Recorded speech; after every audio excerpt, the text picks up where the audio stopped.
Welcome to Ken's Corner Podcast, Season 3. Get ready for expert analysis and rising wrestling stars. Now here we go with your host, Ken Judge. Hey everyone, it seems everyone has to be eating Sunday dinner here at 6 o'clock, but we got Paul Henney Hendrick here on Sports Chatter, and my friend from out in Calgary, George. How are you guys doing tonight? Mr. Hendricks, how are you?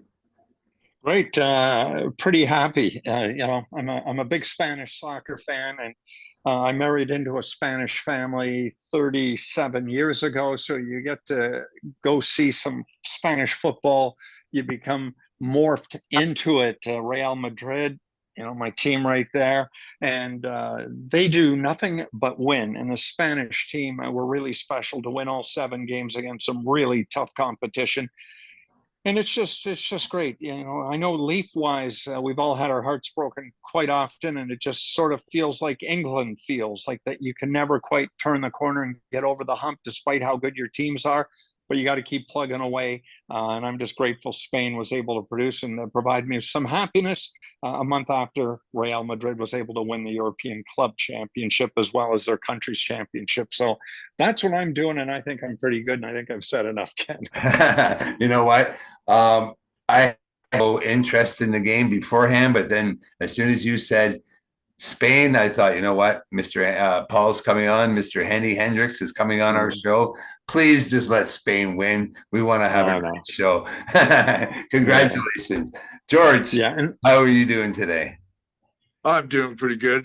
Just trying to stay out of the heat that we've been having out here. And our water shortage is slowly getting lifted, so that's a good thing. So I'm doing pretty good out here. That's awesome. That's awesome. Paul, I actually want to stick with the football, soccer talk a little bit. And let's talk about Canada. Have you kept up with what Canada has been doing? And what does that mean to football in Canada now? I think it's absolutely huge. And yes, I've been keeping up with all of it. I remember back the run to the Mexico World Cup in 1986, and that team, which had a couple of Hamilton, Burlington-based pro players on it. So I was at Channel 11 at the time. There's always been an interest in that. But this generation of talent, George and Ken, is just so far above in terms of talent stratospherically. This is a very entertaining group. What we don't have is the depth to compete with some of these countries, but Jesse Marsh went with the B team in that bronze medal game, and all of those guys showed up and competed hard and got valuable experience. And although we can't say Canada won a bronze medal, they were the better team, and with 4 minutes to play in injury time, appeared to have won the game. So I think you can look back and say, hey, you played some of the players who don't necessarily get all that playing time. Got a chance to see what they could do against a world-class opponent, and this bodes well for 2026. I love the energy that Jesse brings to this club, and just the quickness and speed and smartness, the intelligence that Canada brings. They were able to hold themselves high, and it comes at the expense of teams like Mexico. And of course, the United States, who were sore losers, I think, for the most part, that their country couldn't do what Canada was able to do. And I'm looking forward to the next 2-year build up to the World Cup here in North America, and seeing what Canada is able to do based on what they've experienced and succeeded at in Copa. Yeah, that's going to be really exciting to see for a lot of Canadians right here. I know there's tons of people are going to get excited for that, and that only bodes well for kids getting involved in it, kind of like what Vince Carter did for the Raptors back in the day in basketball in Canada. That's another thing that's going on. George, go ahead. You know that there's a big soccer football out here in Calgary with the Calgary Cavalries. And there's a big support out here of soccer. A lot of people getting into it. A lot of good players coming out of here. Yeah, that is true. Sorry, I'm just referring to Ian here. I guess he went in with last week's link, but yeah, that's good, right? Are you excited for what Canada can do in the future for soccer, George? Well, I'm hoping that it goes as good as it can. It's really hard for soccer is not a big thing out here, but I think we're making a push. Yeah. All right. Well, let's switch it around to something else. Paul, you know what? I love seeing you down at the baseball game. Are you keeping up on what the Jays are doing right now? What are you Yes thinking? and no. I'm very disappointed. I felt like I blew an entire summer last year watching that team just disappoint in the way it ended in Minneapolis, with Barrios being pulled and, bad base running, all of this. It was just a very, very disappointing season. So I came into this season backed off. I haven't been down to the park. I haven't seen any of, you or the gang down outside the stadium. I've yet to be down there. That's going to change shortly. My son and I hope to get to a game or two, and we'll do that. But it hasn't been my absolute go-to. I mean, I know what's going on, but I'm not wasting a lot of my time with how this team is playing, how it's disappointing. I had cautious high hopes for this season. I had really high hopes for last season. And again, my heart's sort of broken. I don't want to call myself fair weathered because I'm a huge Toronto Blue Jay fan. But to long answer to a short question, Ken, no, I haven't paid particular heed to the Toronto Blue Jays this year, and my attentions have drifted elsewhere. But I've always got an eye on it. Yeah, I agree with you. And to answer to you about not seeing us down there, and that is true. It is hard to sell a ticket down there.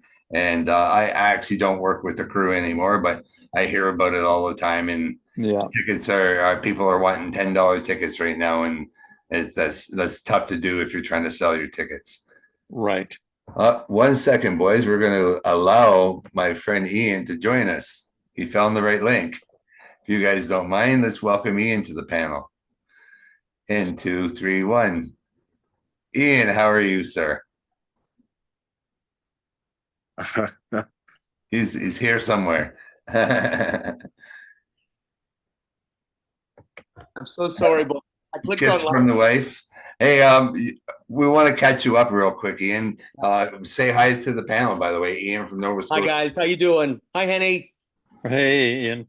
Great to see you again. You as well. Thank you. I mean, hey, La Roja.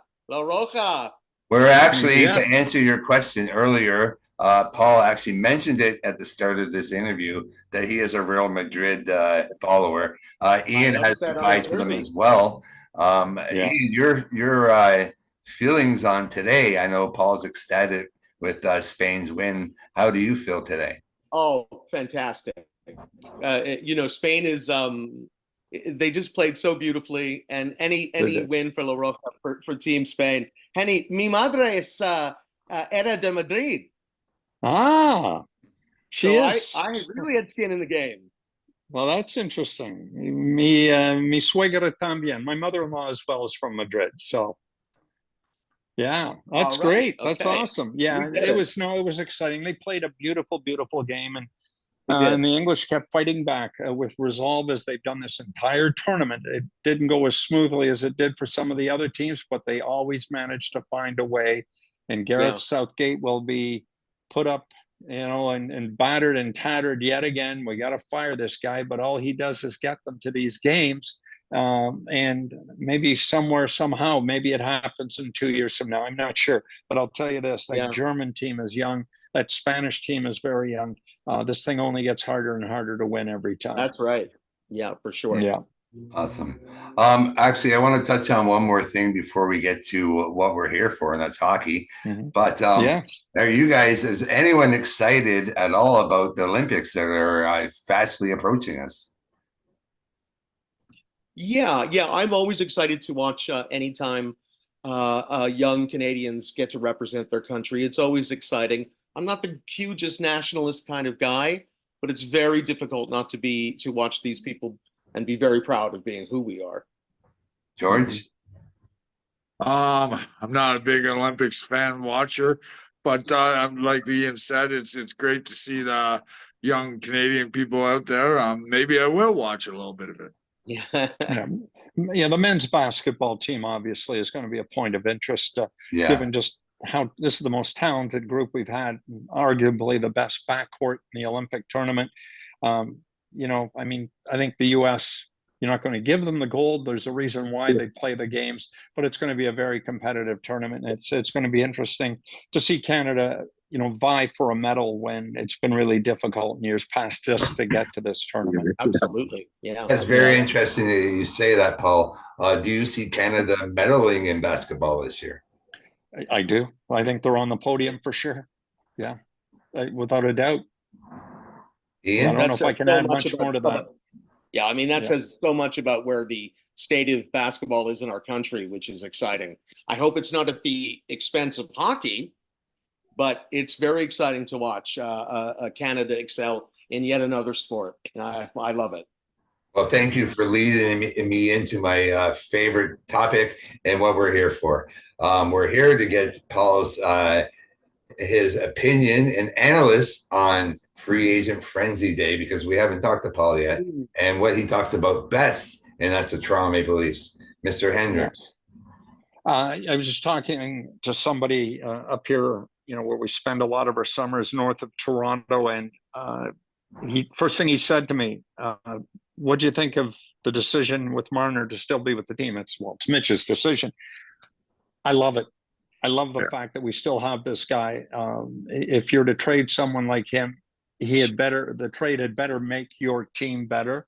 And I think that's hard to do. I know the cap space is good, but Mitch Marner, let's be honest, is Mitch Marner. I've said it in years past. You don't want to throw the baby out with the bathwater. And I know Leafs Nation's very frustrated, impatient. They want results now. But again, I'll go back to Steve Yzerman, 13 years in this league before he won a single championship. They didn't trade him, and had they wouldn't have won any of those trophies. And Alex Ovechkin, 14 years in the league. It takes a while. I don't know if we'll ever do it, but you're not going to improve your chances by trading someone like Mitch Marner. I like the improvements they made defensively. We'll see where this team gets along the way. And you know, Stolarz and Nets as well with Woll. I think if those guys can play well enough, that the team will be better prepared defensively in front of them, that they can do well as a goaltending tandem. And we'll just see how things go. But this is a group that has something to prove. And if there's going to be any movement, maybe the bottom six. But I like them too. No, I like the team. I like the offseason. I don't know about the rest of you guys. Yeah. George, you're out there in Calgary and might get a little bit chance to see this player play that's lately in the rumors for Toronto that I'm hearing anyway. I don't know about you guys, but let's talk about Blake Coleman. What do you think of that player, George? Blake Coleman, I think he's a good player. I don't know much about him, but I've seen him a bit, and I do think he's a good player, and it'd be good for Toronto. Yeah. Ian, would you see Blake Coleman as a Craig Berube type player? For sure. With that motor, he would be a perfect sort of third line energy guy. I'd love to see it. I don't know if we can afford it. I'm hearing it would be retained. What the trade, sorry to cut you off, that I am hearing would be based around a Nick Robertson, probably a prospect, and if we want more of a retained, maybe a Fraser Minton or a draft pick or a second round added to that. What do you think about that, Paula? Would that be a fit in Toronto and maybe replace a bit what Bertuzzi took out the door on us? Yeah, and probably add a bit more. Maybe not as much, finish. Bert did end up with 20 goals, but I like, as Babcock would call it, the jam, the sandpaper element that he would bring. This team's going to need it when you're playing the likes of teams like Florida, who aren't going to be as good, but Boston obviously is going to be there. And going into places like Buffalo and Detroit, these are teams that are coming up. I mean, that Atlantic is not easy. And of course, he brings Stanley Cup pedigree with him as well. You'll always love seeing somebody like that coming onto your lineup, especially maybe at the expense of a Nick Robertson, whose better days may be elsewhere. Maybe not, I'm not sure. I'd hate to see a Fraser Minton go, but if the Leafs were to let him go, they'll have done their analytical homework and roll the dice, and maybe that'll work out better than, say, Carter Verhaeghe's situation may have worked out back in training camp of 2015. Would we need something back better than Blake Coleman in a trade for Fraser Minton? No, not necessarily. You like your young talent, right? When you've had so many drafts where you've given up so many picks to add to your current core. But sometimes you got to spend money to make money, and Blake Coleman would help this team out immensely. Yeah. Last week, one of my questions was, do you see any movement in the top of the Atlantic Division? Is the top four going to be the top four, Paul? Florida's a big question mark, Ken. It's a huge question mark as we talk here in mid-July. We'll see how things go. I think if anything's going to drop, I think it's them. I think Boston's still going to be very, very competitive. I was so damn surprised with how well they played last season to do what they were able to accomplish during the regular season. Of course, they beat out the Leafs again. Of course they did. But I see Toronto possibly winning this damn division during the regular season. I think they've got a shot to do it. I'm a big Sheldon Keefe fan. He's going to do well in New Jersey, but I think Craig Berube is a breath of fresh air for this team to reset and go after this thing. And if they can stay healthy for the most part, I think they've got a really good chance given that top four defensive tandems that they've got. Morgan Rielly, I think, is just simply going to be a much better hockey player, just doing what he's able to do, given who he's got on the right side. Second pairing as well, very, very successful. Yeah, definitely. I agree. George, let's talk a little bit about our defense and Hakanpää. Or anyone, guys, let's talk about this. Is he going to play for us this year? And if not, what are we going to do with that $1.5 million? What do you think? I'm hoping Hakanpää is going to be able to play for us. He's a big guy, and he can fight. He's got the grit. Yeah. I'm really hoping he can play for us. And just wanted to say something about Boston being a strong team out there, but now they've lost Hallmark, and that tandem's gone. So I don't know if they're going to be that strong of a team that next year. I'm glad Florida's not going to be a strong team. Yeah. Yeah. Well, they still have a bit of talent there, but you're right. Hallmark is gone off to Ottawa now, and there could potentially be a Jeremy Swayman offer sheet out there somewhere. I'm hearing. Which, you know what? I know Boston would match that. I'm pretty sure Paul would, and everyone would agree with me there. But maybe that drives that contract up to a level where they're kind of stuck a little bit. That's what I'm hoping as well. Ian, what do you think? If Toronto ends up first, like Paul says, who do we play in the first round? I wouldn't be surprised if we played Florida. It wouldn't. I wouldn't be surprised if the drop was that severe and drop. Of course, we know it's these are not huge. No one's sneaking in with an 84 anymore, 84 points. So everybody's good, but I wouldn't be surprised if it was Florida or even Buffalo, quite frankly. But I think it's going to be surprised. Yeah. Or surprising, whichever matchup we get. That would actually be pretty epic, if you ask me. Yes. Oh, yeah. I would enjoy that. I'm just hoping to get away from Boston. I was hoping you would not say Boston. Oh no way! Guys, I would love it to be Boston. I'll tell you, it's a elephant in the room that I would just love to get rid of. Yeah, I'm so sick of those guys. DeBrusk doesn't play anymore, so he can't burn us. No, and total respect for the Bruins and that organization and what they've accomplished. Like, good God.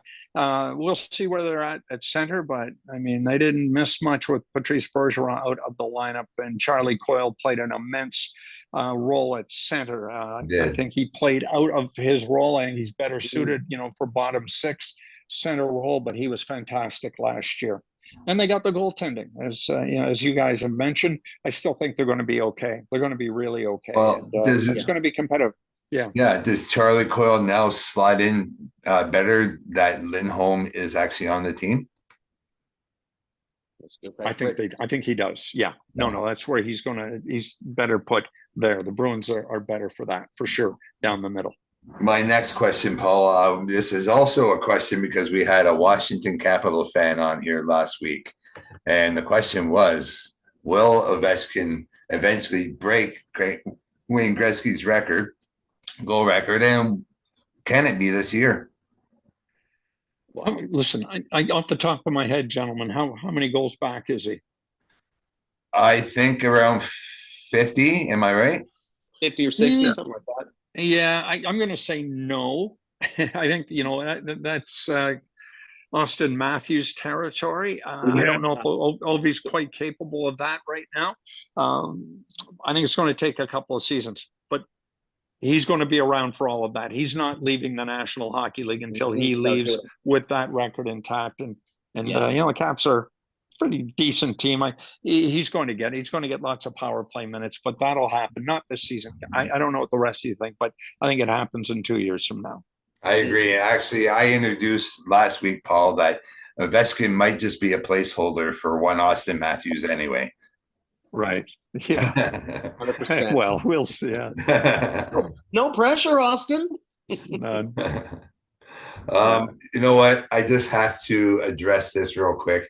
It's off topic, but I do want to say that was a terrible thing that happened in the States with Donald Trump, and I'm very happy he is okay. Yes. Yeah, politics aside, when you see a horror show like that, humanity has to take over, and left or right does not matter, and that has to be condoned for the lunacy that it is. Yeah. I think it's emblematic of far one extreme one way, far one extreme the other way. The important thing of both our democracies, either in the States or up here in Canada, is that we have a strong center group, whether it be center left, center right.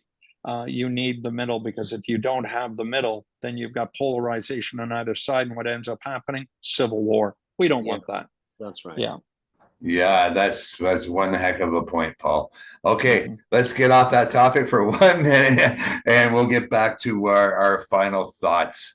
What do you want to see at the start of the season, Paul, from the Maple Leafs? Just consistency to get back to the playoffs for a 9th consecutive year. And, you go on Twitter and fans of other teams just say, well, you're going to be beaten out in the first round. Well, ask a fan in Buffalo what it would be like after 13 consecutive years of no postseason experience. It's not easy to get there. And B, regardless of your success, you got to do what you can during the regular season to get to that spring dance. So I just look for consistency. I look for health. I look for a better overall team approach. And I'm looking forward to seeing what this club can do with a new voice behind the bench in Craig Berube. I think it's welcome, and they'll build off a very successful stint for Sheldon Keefe. He's going to have a hell of a team now down in New Jersey, and I'm a big supporter of what he does. But I'm just looking for consistency to get back for a 9th straight year. That'd be a hell of an accomplishment. I'll tell you, I covered this team where I think it was 10 of 11 years. The Leafs were, I was coaching kids soccer a lot earlier than I thought I was going to have to be coaching, because it was hard, especially after 2004, 2005. Yes, right. Yeah. George, is there a game that you're looking forward to seeing this season? Well, just hockey in general is a game I'm looking forward to see.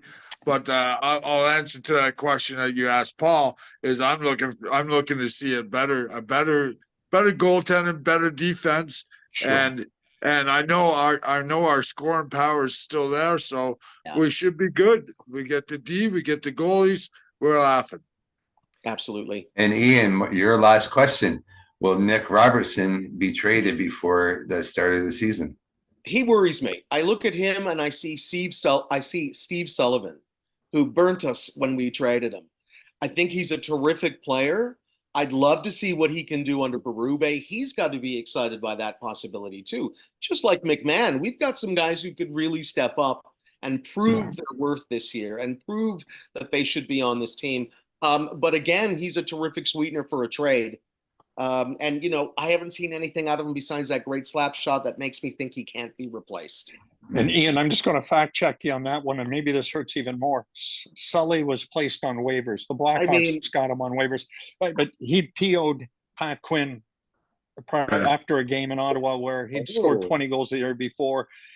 2 busloads of family and friends coming down from Timmins to see the game, and Pat healthy scratched him for that particular game, and Sully went into the room, and you had those 2 Irishmen going at each other, little Stevie, big Pat, and Pat put him on waivers, and Steve went on to have a hell of a career. How Pat, interesting. great person, great everybody, but hey, some of the moves don't always work, right? That's right. That's right. Interesting. Yeah.